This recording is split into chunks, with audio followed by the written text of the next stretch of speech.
Hail your taxa YouTube, hail your taxa everyone. Koki, do you hail your taxa? Hail your taxa. James, do you hail your taxa? I hail the High Priest of Knowledge. I can't remember his name, but I do hail the High Priest of Knowledge. Fuck your taxa! I think Ortlock was his name. Ortlock. Hail Ortlock. Okay, yes, I thought he was your favourite character, and actually I'm even going to verify this right now. No. Favourite character, but in terms of favourite character, it depends what you mean. Yes, in terms of just being an awesome character, yes, Yetaxa, but Ortlock is much more worthy of hailing and praise. It's a difficult one. Well... Who is the better role model for your kids? Well, yes, all right, but as you know, I'm a big Clatoxel fan, largely because of the costume, but, you know, but anyway, not Could because he be more obviously a villain, though? I know. What James always calls him, the Aztec Richard III. Oh yes, who would have believed that Richard III was actually a Aztec high priest before he came over and took over the House of York? But it was practice. Yeah. Needed practice to be, you know, a bloodthirsty whatever. Yeah, exactly, a bloodthirsty tyrant. But no, it's just. Oh, sorry. Go ahead, Alex. I was going to say, you heard it here first, folks. This is how educational the show is. Only here would you find out that the Plantagenets were Aztecs. Oh, indeed. Carry on, James.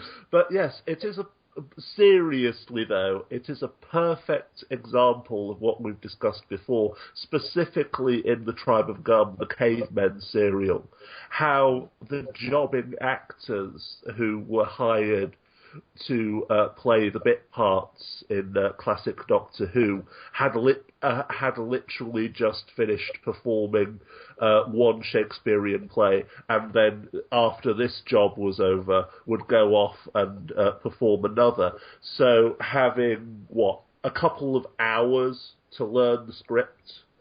Having to do it all in a single take. The actor who played Yetaxa, okay, you're the villain. Villain, let me think. Well, Richard III, obviously. And yes, the similarities are so obvious. When you've got that little time to become the character, there's no time for character acting. You just have to do what you already know. And as I say, there was no such thing as a professional TV actor in 1964. These people were all playing Shakespearean roles. At least once a night, twice on Saturdays. So it's most likely weekly rep. Exactly, and it's all weekly rep. But the point is that yes, the Shakespearean overtones in the Shakespearean cavemen and Richard III as the High Priest of Sacrifice, they're not coincidental. For classic Doctor Who, rule one is everything is Shakespeare. Oh yes. Which has some truth to it. By the way, weekly rep, by which I mean you're performing one play for 1 week while you learn the lines for next week's play. Oh yes, excuse me when he said weekly, but yes. But yeah, there's repertory theatre and there's weekly rep, where you think if it's Shakespeare, how on earth you've got to learn one Shakespeare play every week while doing play every night. Yes, it's the famous anecdote about Michael Caine, the fact that he was barely literate, but then as an actor having to do weekly Shakespearean rep, it was literally either learn your lines, learn to read Shakespeare, or don't eat. So, I think he did learn by ear for a while. Oh, for a while, yes. But as you say, when you are having to learn the lines for your next play whilst performing performing a current play, you know, the motivation to become literate. But one point of pedantry to get back to the Aztecs. Yetaxa is the god that Barbara is mistaken for. Tlotoxl is the high priest of sacrifice. Koki, once again, this is your first time ever seeing this Doctor Who serial. It's one of my favourites. I believe it's one of James's favourites. You've literally just finished watching it. Tell us your thoughts. Well, it's good to see that whether or not the Doctor can interfere with history is still perfectly arbitrary. Because, the Daleks aren't a part of history or anything, so it's okay to interfere with them. And the cavemen, don't worry about them. But the sacrifices, they must be kept. I felt fun, but I really do like classic Who, and this is probably my favorite serial. It had such a great climax. When they're like, well, first of all, they introduced the pulley, which is their, I guess, nice little educational bit. And then there's that fight, which, they had a precursor to that fight when it was unarmed, and Ian is apparently a judo master. Yes. Something I thought was kind of funny was that Barbara seemed to be under the impression that if the Aztecs weren't so barbaric and practiced human sacrifice, the Spanish wouldn't have wiped them out.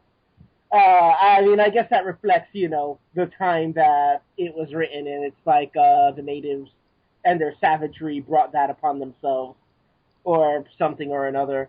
Either way, I covered a lot of things. It had some comedy. I love that whole little, oops, I proposed bit. Yes. I don't know. What did her reaction to the suggestion just clue you in? It's like, maybe I'm committing some kind of social faux pas. But, yeah. Either way, I liked it. I liked the rival. What was Ian's rival in this? The one that he... Oh, was it Iktar? Ikta. Yeah, I thought he was a cool character, obviously the issue between the two priests was the main focus, and they both, struck me as pretty good actors. I liked their roles. I just like that they had a rival that they come back to.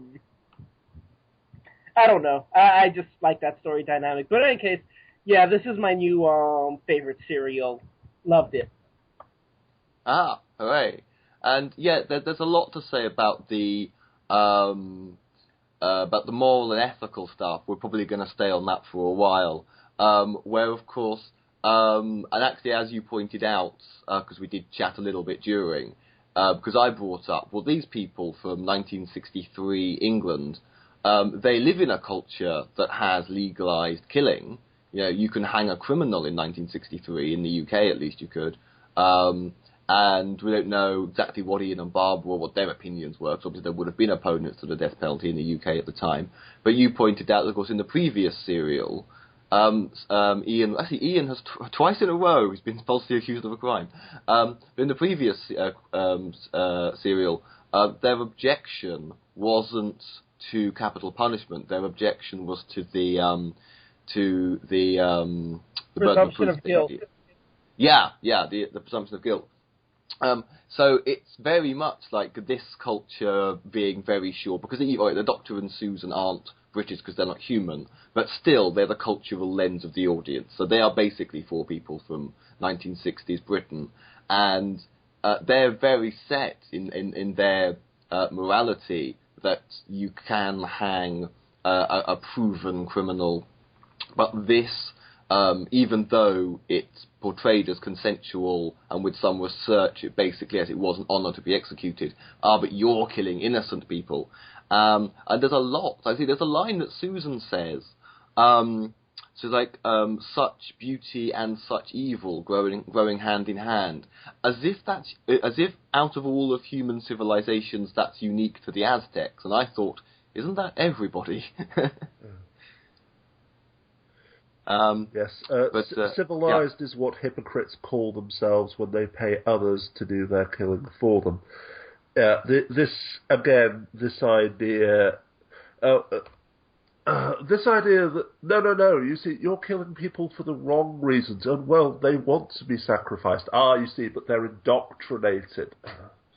The classic the classic argument, the card that is played whenever you bring up the fact that something which they don't like is consensual. Yeah, so again, you're perfectly fine with executing, murdering the people who you hate, but not the people who you don't hate, or when people who you hate commit. Basically, this is my YouTube channel. Well, I was going to say that I guess the state of the Aztecs, or, whether or not they're, I guess, redeemable, for lack of a better word, is something that comes up a bit. Ian seems to be under the impression that they're all savage, save one man. And, Barbara seems to be of the opinion that, the High Priest of Knowledge could really turn the civilization around, that the Aztecs are fundamentally not necessarily good people, but, that the negative experiences don't necessarily reflect the entire population. And then later, go ahead. Ian's point, though, it's not about the Aztecs, at least as far as I see it. Yes, 1960s, as Alex has pointed out, that it would be from a standpoint of white man's burden and self-righteous hypocrisy and moral superiority. However, his point was that... Yatuxel is the god. What was the name of the high priest again? High priest of sacrifice. Hang on. Itaxa. Hang on. Got these names. Klatoxel. Klatoxel is the high priest of sacrifice. Klatoxel, and Itaxa is the god. Excuse me, yes. Yeah. Klatoxel can only be the high priest of sacrifice, can only have so much power because the people want it. Barbara's desperately trying to insist that Klatoxel is the odd man out. But no, this is the way their society works. It's just like our British society or American society today. You can't point to the individual aspects or individual people and say, oh, it's their fault, they're the exception, they're the odd one out. Elliot Rodgers. That's an interesting topic. This wasn't exactly a democratic society at the time. Oh no, but the point is that no tyranny, no dictator can rule without at least the tacit support of the people. No dictator can rule by force of arms forever. Dictators and tyrants don't take power; they are given power by the majority in exchange for safety, security, prosperity, etc. In this case, Itaxa allow me to sacrifice people so that the sun will rise in the morning, so that the rains will come. And instead of saying, fuck you, the people said yes. Why? Because they shared Itaxa's beliefs. Ortlock was questioning these beliefs, questioning sacrifice, but he was only one man. So you see, Ian was right there. It was society on Itaxa's side. It didn't matter if you got rid of Itaxa himself. The society would have brought up and created another high priest of sacrifice, and the killing would have continued. This is actually an interesting discussion in its own right, because how much of it was the people's piety of belief, or how much of it was the people accepting the belief of their leadership because it's their leadership that gives them, a stable society. Not necessarily in a cosmological sense, but in the sense that, they don't want the barbarians from the outside to kill them. Which I guess neither Ian nor Barbara would really be in a place to assess. properly. There are no surveys. How many of them genuinely believe in the sacrifice, or how many of them just accept this as this is what people in power believe, and if I want to be in good terms with them, I'll go along with it.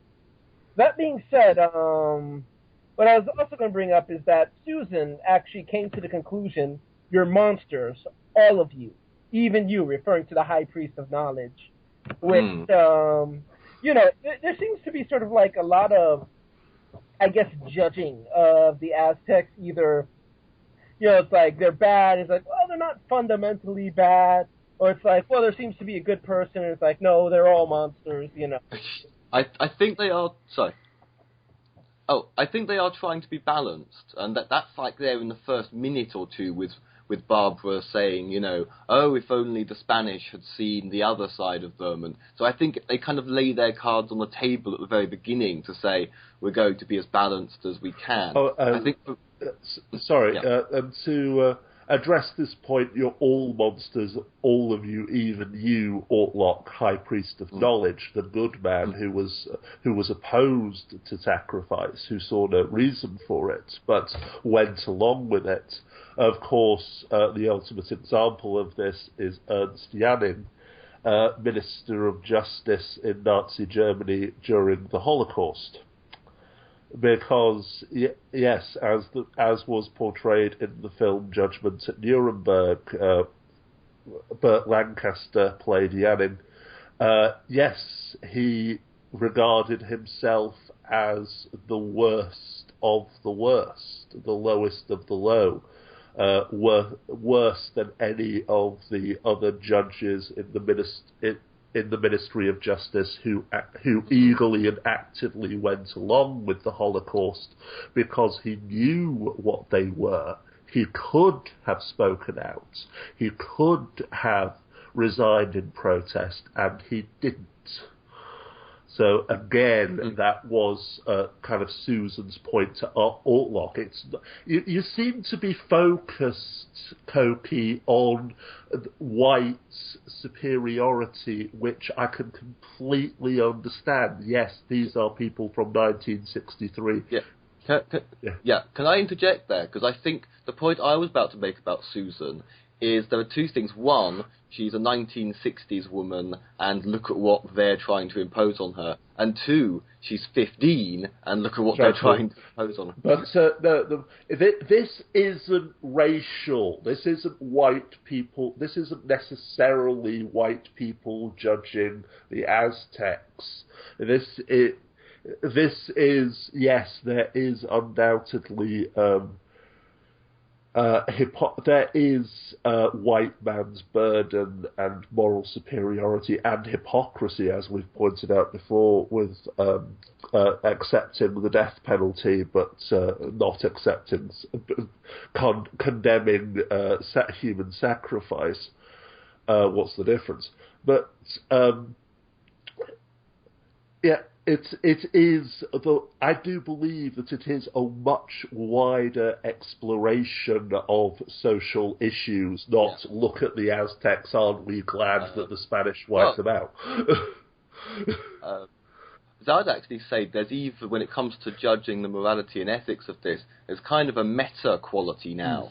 Because for the past few weeks, we've been looking at their gender roles, at their attitudes towards women. That William Hartnell saying something racist. We're looking back to other English people 50 years ago and judging them. Yes, it's quite funny. We're judging the white people for judging. So I will say, I don't know like what things were at the time, but I do see a genuine effort to sort of portray them as more than savages. Like Alex said, it's a shame that they couldn't have seen the good side of it. I think it's rather silly for Barbara to think that the Spanish wouldn't have killed them if they weren't sacrificing people. But there certainly is that effort, and given the time frame, I guess we can applaud them for that. It's like, oh yeah, they got married, they had like an elaborate culture, and the system was really complicated, and they're not entirely responsible for their savagery. while at the same time not portraying them as some kind of noble savage, which I think is the other sort of side that people go on. It's like, oh yeah, they lived in peace or whatever. Now, in this case, they do show the Aztecs as a properly intricate society, and, given the time frame, even today people mess that up, so I'd applaud them for that. I've got to say, have either of you seen the movie El Dorado? No. Oh, no. They have the exact same characters, the High Priest. And granted, I guess this could be El Dorado copying that. I'd have to check out the inspiration. But, I mean, there's still the High Priest of Sacrifice, and I don't know, he's portrayed as the king, not the High Priest of Knowledge. But it's essentially the exact same dynamic going on. So, yes, anyone who's seen El Dorado, mention it in the comments. Yeah. And earlier on, you mentioned the fight scenes. And I can remember when I showed this to a friend of mine a few years ago now, he loved it. But he said, the best the BBC could do was these like, I think he actually said wooden swords.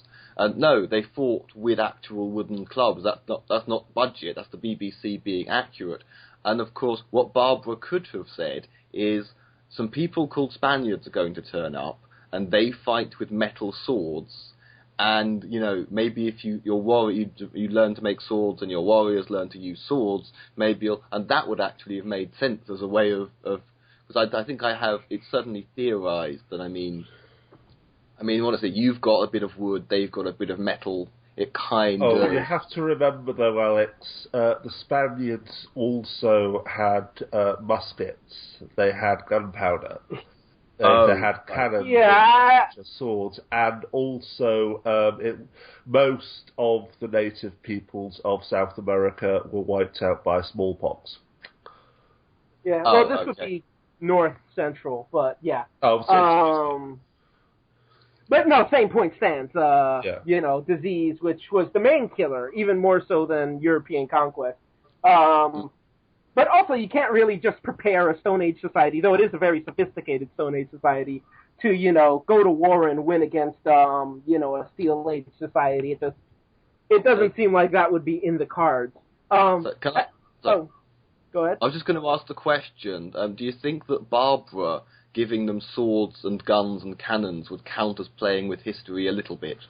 It's such a grey area. I don't get how the Daleks and what that other society was, the Thralls. Yeah.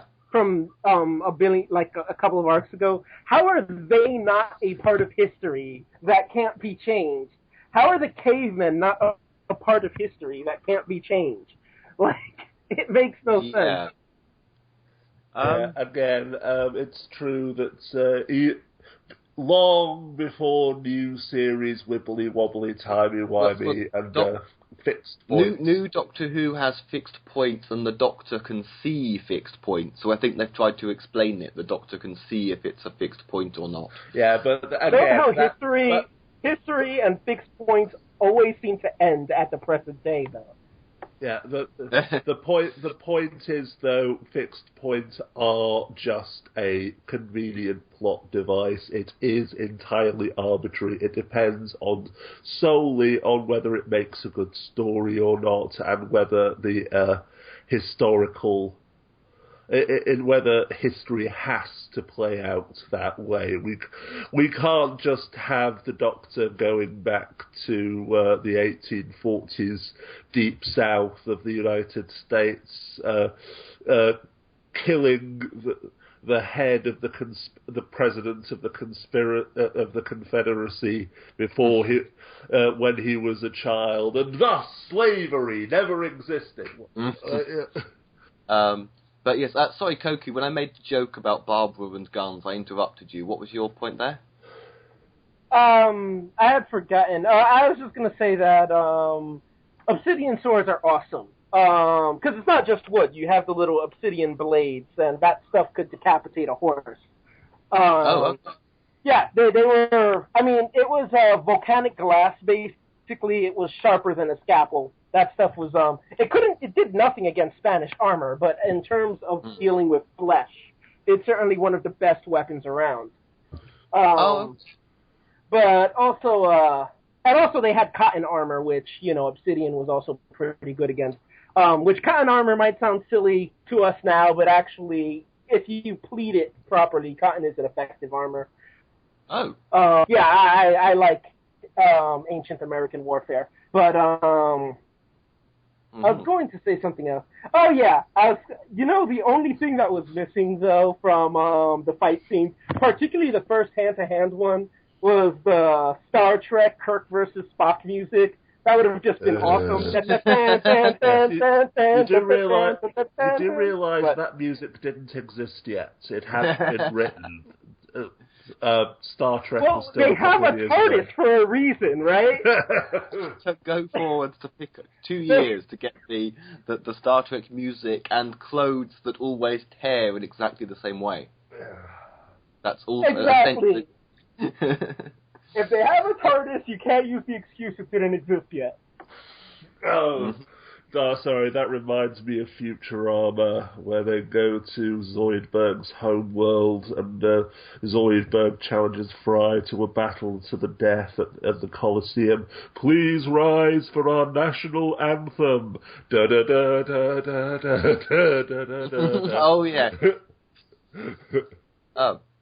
I also, the business with, and I do think one of the best lines actually is that I made some cocoa and got engaged. Yeah. And that's interesting. I forgot the bit about currency, about cocoa being currency. But I do actually seem to remember hearing somewhere that unmarried Aztec women weren't allowed cocoa. So I suppose it's symbolic of that. I think the Aztecs thought it turned women into nymphomaniacs or something. So the whole tradition is, you're a woman now, you can drink, because presumably you'd be running around jumping on random men, unless if you were allowed this. But a married woman, of course, can drink it. Another thing is actually that there were extensive extras on the Aztecs DVD. There's actually like an hour's worth of documentary. And there's a featurette, which is basically, it's a cocoa recipe. And their recipe included rainwater, crushed beetles, and chili powder. Yeah. Yeah, so that would be a standard cup of cocoa. So just a few interesting kind of factoids there. On the subject, actually, though, I would say, Koki, would you say that Susan in this episode, because we have another gender issues thing, do you say that she came across as she was actually assertive? She does assert herself a bit, but she's also a little bit blubbery and whiny and dependent on Grandpa. Where do you stand on that? Well, I'm glad that they limited her shrieks to one in this serial. At least the only time I remember her shrieking was when they were pulling the pulley and it broke. And to be fair, everyone goes like, ah, but she goes like, ah! But yeah, that's about... But no, I think that her character was played a bit more realistically, at least less frustratingly, that she's like, I won't marry him. I think that this is definitely one of her stronger serials. Yeah. And the key to it, remember, Barbara. She was the key character in this episode for the first time, I think, in the entire series, but being the history teacher and, of course, being perceived as the guardian Texel. So often in the past, she's been the third wheel, even though there are 4 people. In almost every serial prior to the Aztecs, the Doctor was the brains, Chesterton was the brawn, Susan was the shrieking little girl who needed to be rescued, and Barbara was just there. She didn't really... She had a role, she had a character, etc., but she didn't seem to be the driving force of anything. She could have been removed entirely, and it's very unlikely that the story would have suffered for it. But in the Aztecs, though, she was the main driving force. She was... she was the nexus around which the entire story revolved. The rest of them, the rest of the companions, lived or died depending on how the Aztecs, specifically Ortlok and Ataxel, reacted to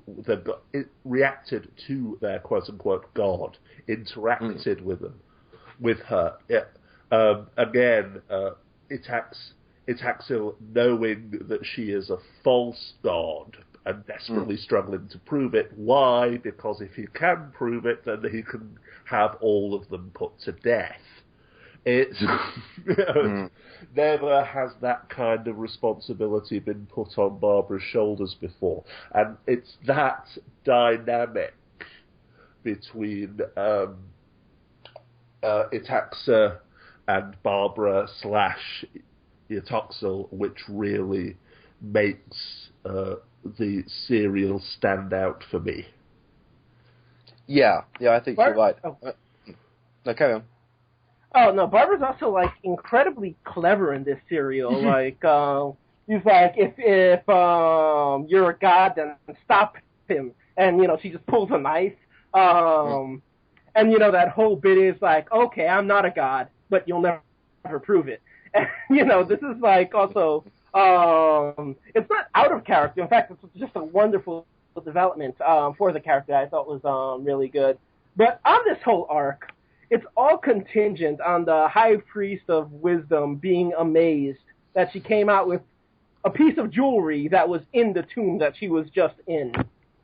I don't know. That just seems kind of silly. You've got to remember, the entire point was that no one could possibly enter the tomb unless they were coming from the other world.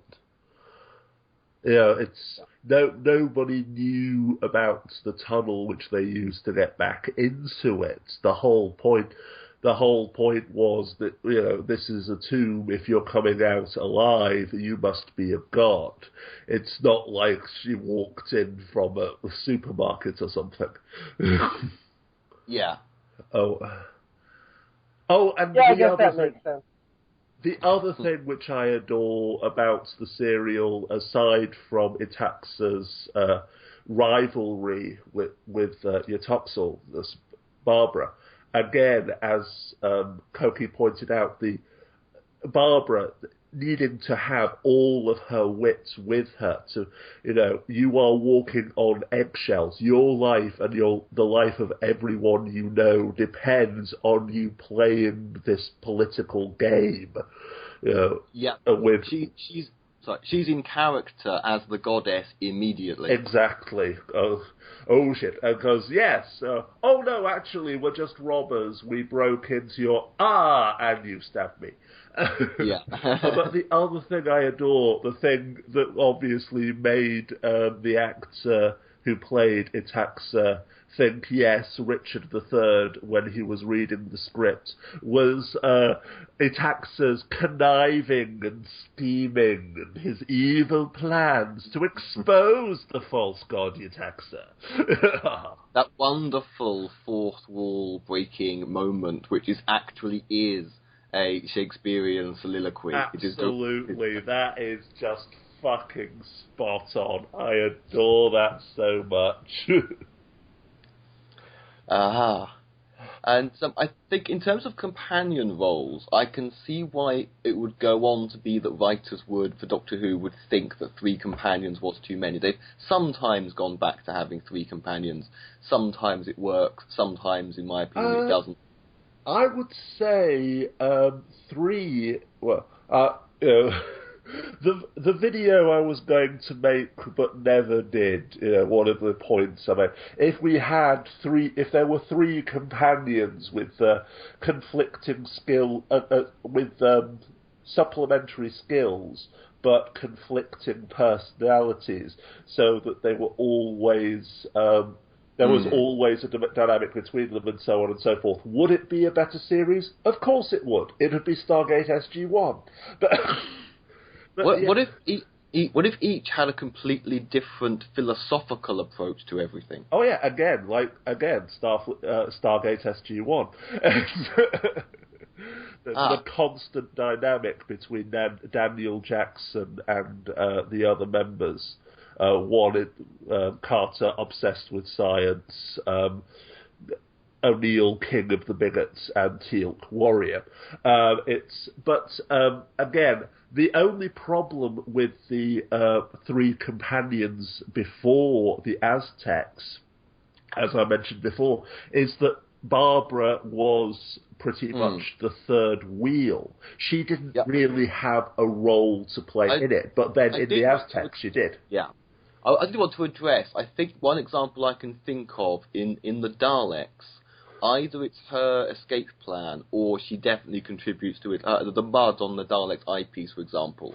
I realise that, but being the pivotal part, having the dynamic, Marco Polo was all about Chesterton, his relationship with Marco himself. Then it was Susan and Pinchot. Barbara, again, tagging along. And other examples as well. It's not like Barbara was... I'm not saying that Barbara was useless. I'm not saying that she was completely a third wheel. But in terms of the overarching story dynamic, her role in the story... a thing here, obviously, where Doctor Who, at this point, Doctor Who is one of those shows about people trapped together. Ian and Barbara have got no choice. And I don't think Susan, as still a kid, really she doesn't want to leave her granddad anyway, but I mean, she is dependent on him. So and even though he's difficult. So it kind of is one of those four people living together, but not through choice, which I see a lot of British TV shows, but normally sitcoms were like that. I did think, actually, this was the first serial where there was barely any conflict between the four heroes, and they're often referred to as like your friend. They're friends of each other. That word probably had been there before, but you kind of, I think this is it never occurred to me before, but this is the serial where it seems like the relationship has softened a bit. Including, I mean, the Doctor at one point I don't think would have cared much about Ian's safety, for example. Here it's like he had to be tricked. He would have been devastated to know that he was... You know what I mean? Yeah, that's the thing. The relationship between the four of them has developed so much to this point, and as you say, it does show here. The Marco Polo... Throughout Marco Polo and the Keys of Marinus, their relationship has evolved. Basically... Edge of Destruction, Brink of Disaster, that shitty God, but please burn, that serial was the high watermark for their suspicion and so on and so forth. And since it evoked tension. As the writers realised, yes, this is getting fucking old, and yes, they have been getting along so much better since then. Yeah, okay, I suppose so. Anything to add, Kofi? No, great arc. I really like the historical ones. Yeah. Well, you're in luck because we're not far from the next one. Unfortunately, it's not the next one on, but the next historical one isn't far off, and unfortunately, it's another or at least it's partially reconstructed. And to you, James, is Reign of Terror completely recon, or does half of it exist? Let me check. Excuse me. I think Reign of Terror has some existing episodes, but some of it's reconstruction. But yeah. Sorry, I'm just checking on Wikipedia. Right. Yes. No, I think it all exists. The Reign of Terror all exists? Okay. Oh, well, if Wikipedia's not been wrong about that before, so okay, hooray. Hey, praise your capital. Yeah. Okie dokie yes, then. praise your capital. That the whole thing is there. But of course, there's the censor rights first. Of course, censor rights is next week. And on Reign of Terror straight after. Okay, we're almost at the end of the first ever season of Doctor Who. Oh, no. That's two of the episodes are missing, but it's 6 episodes in all, so... Oh, so the majority exists. Yeah. Ah, well, that's good. Okay, well, if I open up the floor, does anybody want to discuss any other aspect of this serial? Oh, yes. When in a different civilization, beware when doing anything with a woman. Yes. Oh, yes. Going to make her some cocoa. And, oh, fucking moron. Yeah. I love the look on his face. The way that her face lit up and she became all demure when he said it. Oh yes, I'd love to make some cocoa for you. Take the fucking hint. Sorry, Koki? No, he was oblivious towards the very end, and then she's like, you just professed your love to me or whatever, and then his reaction face. Yes, I'm going to be just hilarious. Again, just so entirely oblivious. Doctor Who, the only show where people get engaged by mistake. One thing that we discussed, actually, before we began the podcast, was, or me and Koki discussed, was why not make Carmika a companion? I would have liked her. Yeah. She wanted to go. Carmika was the accidental betrothed. Because there were too many people and they were already struggling to find roles for everyone. Leave Susan behind.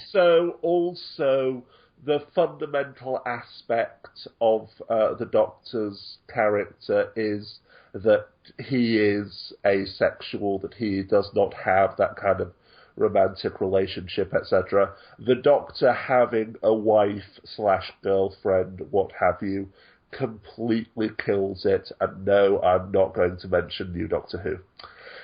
Okay. It is true that the classic Doctor did always seem to be... Actually, when the American movie came out, and they kiss on the lips twice, there was outrage. But Doctor Who fans, classic Doctor Who... there was only classic Doctor Who at the time. Doctor Who fans were outraged because the Doctor kissing a woman on the lips was too big a change to make to Doctor Who. It was one of the things people hated about the American film. But here we have the Doctor kind of romantically interested, but kind of not. No, he was just basically using her to get into the tunnel. And that's what she said, that's what he said, I know. That was the worst possible phrasing. I liked his reaction to Ian saying congratulations. He's like, nah. But yeah, though I should bring up, it did, make a good effort at being educational as well. And, I like that whole bit that they're trying to pull in. It's like, it would be better if we did it at an angle. It would be better if we had a pulley. That kind of stuff, really sort of basic physics stuff like the condensation bit. Love it. I think that was really well done. I'm just going to add that I did think if you look at the Doctor's facial expressions and body language at certain points, I do think he did have some real affection for Carmika, even if he wasn't interested in having a relationship. I don't think it was I don't think he was using her purely cynically. I think there was an affection, if not an attraction. Yeah. I think they were getting at that. That's my personal interpretation of it. That's how William Hartnell was playing it. As I say, the whole idea of the Doctor being a total bastard has softened along with the kind of rivalry since the Edge of Destruction. Aha. Okay. Well, my final thought is this. Tend well your nurseries and your flower beds. Keep clean your pot and stew pans. Do not spend recklessly. Do not destroy or cheapen yourself. You'll never have a house or home of your own if you live like that. Yes, anyone who gets that reference, you win a cookie. Yes, getting that reference, and if I ever do go to a convention cosplaying as Right, let me say his name, Klatoxel, cosplaying as Klatoxel, the High Priest of Sacrifice. If you don't know who I am, stop calling yourself a Doctor Who fan. Watch them think you're the guy from El Dorado. Ah, okay. Alright, there could be some confusion. Okay. So then, Koki, your final thoughts and goodbye. In a society that has some knowledge of herbs and you want to accuse someone of cheating, poison is a much more effective word to use than magic. Aha. Absolutely.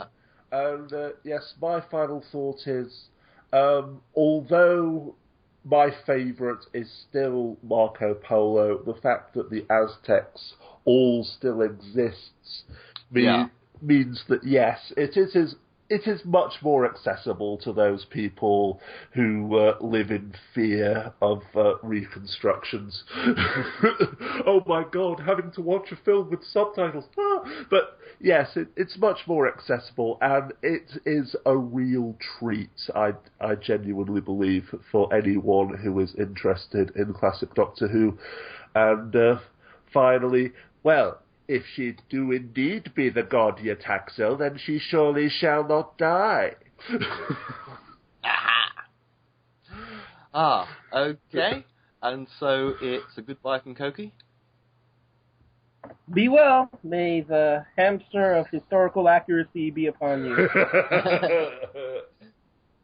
And goodbye from James? And may the great holy donkey bless your character development and ensure that the dynamics always play out well. Well, you're both going to have to be killed because worship of hamsters and donkeys is against the will of your taxer. And on that bombshell, it's good night from me. Next episode, the Censorite. Diddle dum diddle dum diddle dum dum dum dum diddle dum diddle dum diddle dum dum dum dum diddle dum.